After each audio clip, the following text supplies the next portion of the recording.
Hello again, everyone, and welcome to episode 3 of this route, where we are working on this grain facility that's based off Rogers, Texas.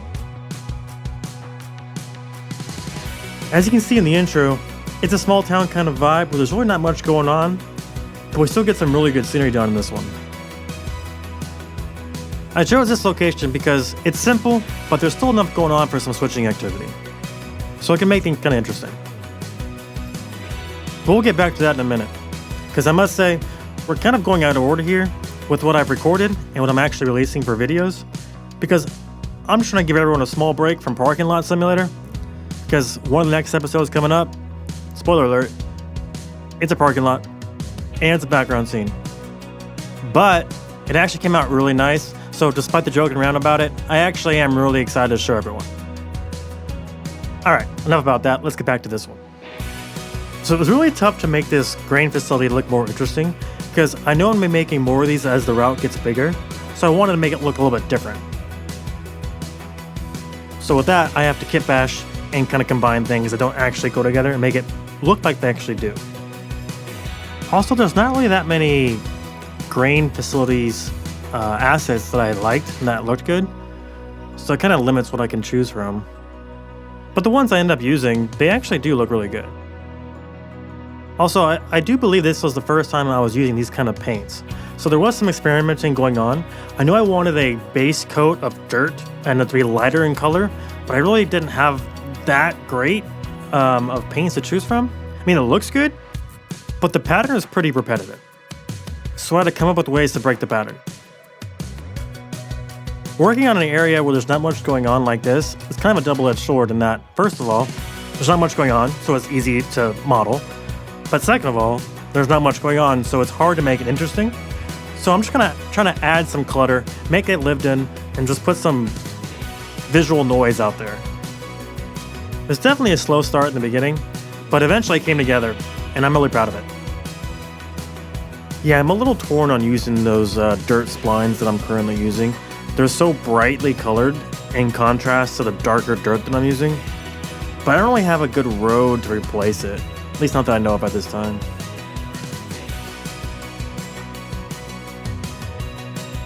Yeah, that's funny. You know I'm struggling with the creativity when I'm working on like the really small details like relay boxes instead of working on the bigger details like buildings and stuff like that.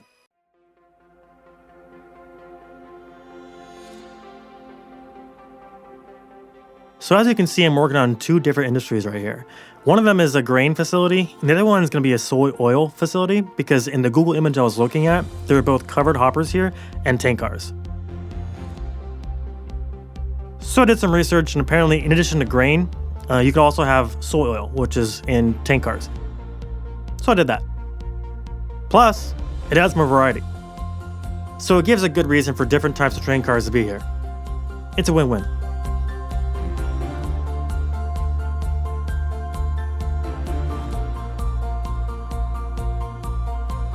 I will say this is by no means done, but we did get a whole bunch done in about 2 nights.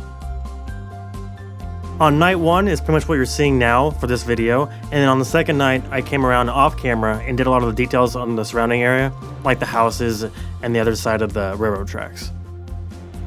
It still has a long way to go with the surrounding area, but it's coming along. A good space killer is a truck staging area like this.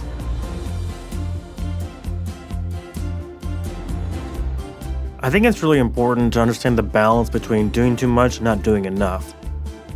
It's really a struggle sometimes, but sometimes there are places that really just don't have that much going on. So sometimes it's okay to just leave it bare. So to compromise, I just used the grass paint to break up the concrete a little bit. I wanted to use some grass assets for it as well, but couldn't really find anything that would fit the small space that I had it in. I have a bad habit where whenever I'm painting around the tracks, I always end up redoing the ballast, even though more likely than not, I'm going to go back and finer detail the paint anyways, and then have to redo the ballast again. I don't know. It's just the way my brain works.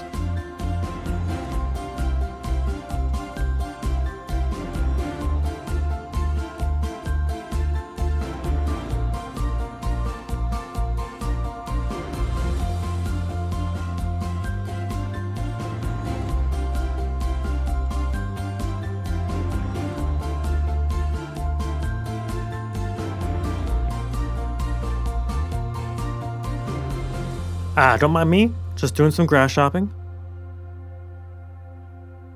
I think this was the first time I was using these particular grass splines, and they look really good, but only when the sun is pointed from a particular angle.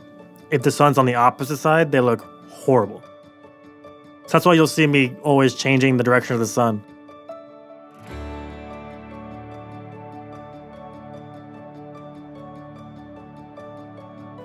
So originally I was going to have this area only be slightly overgrown with the grasses and weeds, by having the splines only go in between the tracks, but I felt like it was too clean, so I ended up dirtying it up a bit later on in the video. Yeah, even by this point, I was still struggling to bring it all together and bring it to life.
Leave it to Dollar General to bring a town to life. I think this was the first time where this town started to feel like it was coming together. I was looking on Google Images and I saw Dollar General here, and I was really excited because like, oh, that should be easy to model, and it was. So it was good because it built some confidence back in me from the stalling out.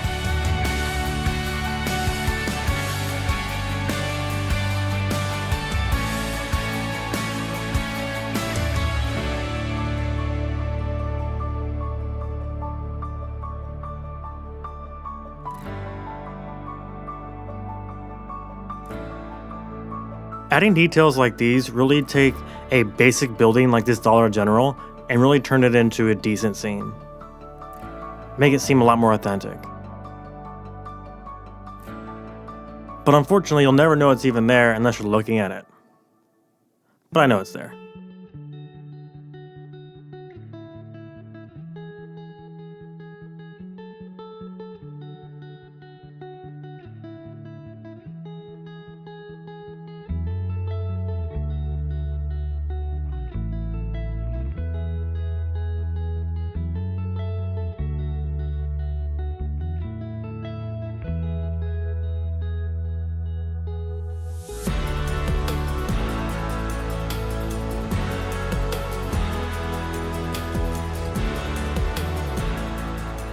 Even in a place like this where everything is flat, there's still some landscaping that goes on, so I was trying to carve some space into the earth to add just a tiny bit of depth to the scene. Some variance in the landscape. Of course I should add a gas station. They're everywhere. And I probably should have more than one, too.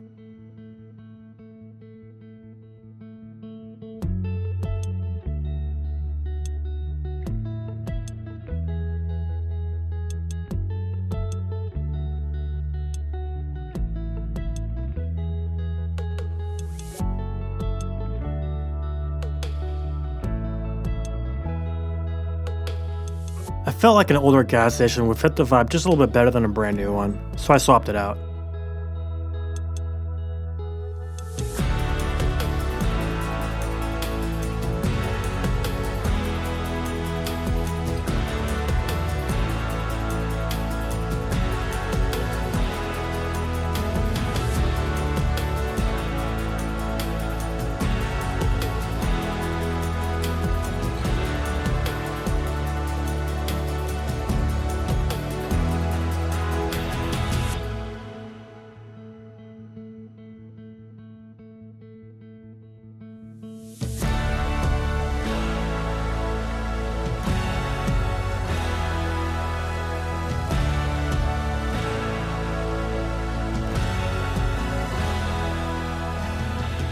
I'm typically not a fan of using spline roads, mostly because it's hard to transition them from spline to a painted road. Also, you can't put road markings and go bigger with the roads, so you're pretty limited with what you can do with them. But I felt like with this kind of small town kind of vibe, there's really not going to be that many markings on the road anyways, so it felt okay to use them for the streets here. I feel like I did a really good job with this little corner spot here with the junk and the grass overgrowing it. It's amazing how simple some trees and some grass and some junk can blend together and make it really feel lived in and old. I've been looking for an excuse to finally use those traffic lights where it just dangles across the street like that. What a perfect place to use it.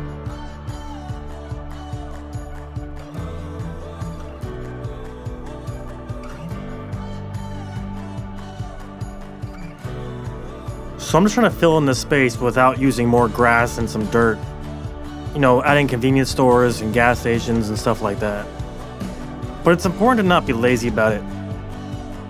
Adding sidewalks and adding grass in between those sidewalks and spaces for cars to pull in and out, it really helps bring it all together.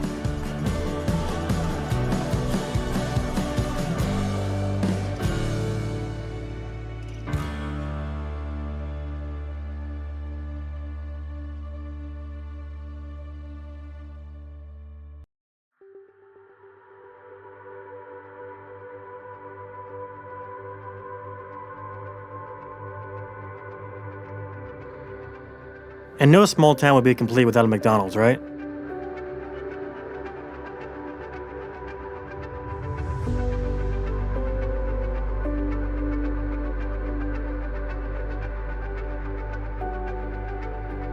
And once again, adding sidewalks, curbs, different types of parking stalls, adding grass in between the sidewalk, it really helps make this simple building a lot more interesting.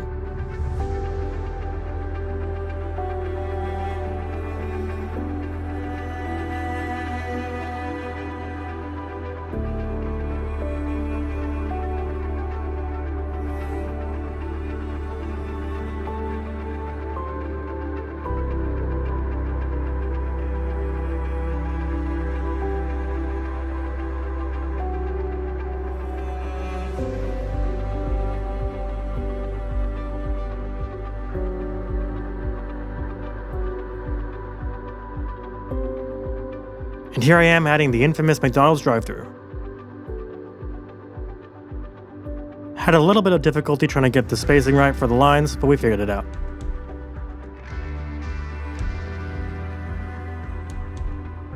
And once again, all this work generally goes unnoticed, especially if you're just casually running the trains. But it's subconsciously there, and I think it really does add something. Even if you don't directly see it.